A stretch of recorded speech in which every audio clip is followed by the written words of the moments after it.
आमच्या प्रिय बंधू बहिणींना येशूच्या नावाने आमचा नमस्कार. सर्वेश्वरा संगे सकाळ हा कार्यक्रमासाठी तुम्हा सर्वांना मी प्रेमाने आमंत्रण करतो. आपण 2 दिवस पाहत आहे 119 स्तोत्र संगीता याच्या 18 वचनामध्ये प्रभू माझे डोळे उघड, म्हणजे जे शास्त्राचं अद्भुत रम्य गोष्ट मी पाहू शकतो. आज एक गोष्ट पाहणार आहे. दुसरे राजे 6 अध्याय 8 वचनापासून मी तुम्हाला थोडं वाचतो. त्यावेळी आरामाच्या राजाने इस्रायलशी युद्ध केला असता आपल्या अधिकाऱ्यांशी मसलत केली आणि तो म्हणाला, मी अमुक ठिकाणी माझा दट देणार आहे. परमेश्वराच्या मनुष्याने परमेश्वर मनुष्य म्हणजे इसाचा राजाला निरोप पाठवला, सावध राहा, तुम्ही त्या ठिकाणी जाऊ नका, कारण आरामी सैनिक त्या ठिकाणी दबा धरून बसले आहेत. हा त्यांना सांगून टाकतो. तर राजास विरोधी राजावर संताप झाला. तो म्हणतो, आपल्यापैकी कोण इस्रायलच्या राजाच्या बाजूने आहे? एक अधिकारी म्हणतो, काय नाही, तिथे संदेष्ट आहे इलिशा नावाचा, तो सर्व काय सांगतो. तर 13 वचनात या राजाने आदेश दिला, एलिशा कुठे आहे शोधून काढा,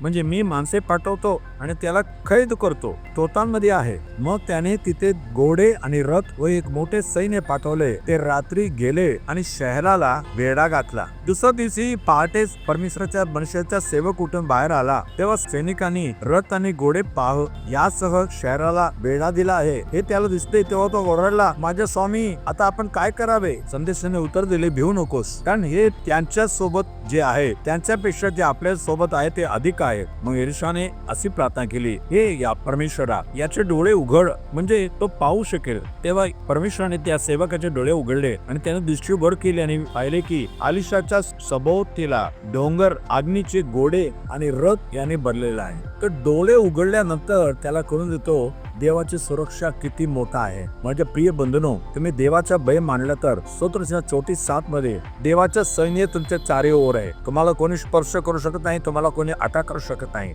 या विश्वासाने राहा. देवापा, माझे डोळे उघड, पाहू शकेल की तू माझ्या कसं वेढा घातलेला आहे, पारा दिलेला आहे. तुमच्या रक्षण परमेश्वर करतो. प्रार्थना करूया. होय तर देवापा, तो तेव्हा तुझ्या भय मानणाऱ्यांच्या सुरक्षा करतो. प्रभू, आज वचन ऐकणारे लोक घाबरत आहे, माझ्या काय होणार, शत्रू मला अटॅक करणार का, किंवा अशुद्ध लोक अटॅक करणार आहे का? पण देवापा, तुझ्या भय मानलं तर त्यांच्या चारभोवती तू वेढा घालतो. प्रभू, आयुबाच्या घरासारखं आज प्रत्येकांना या सुरक्षा दे, सुरक्षाचा निश्चय दे, आणि संपूर्ण दिवस येशू माझ्या बरोबर आहे, देव माझ्या बरोबर आहे, जीवदेव माझ्या बरोबर आहे, मला काही होणार नाही, काही भीती नाही, असं धैर्य राहायला पाहिजे. देवापा, जे काही येशूच्या नावाने मागतात ते सर्व त्यांना दे. प्रभू, आशीर्वादित कर. येशूच्या नावाने मागितो म्हणून ऐक प्रभू राजा. Amen, amen. God bless you. देव तुम्हाला आशीर्वाद करो. उद्या सकाळी पुन्हा भेटूया.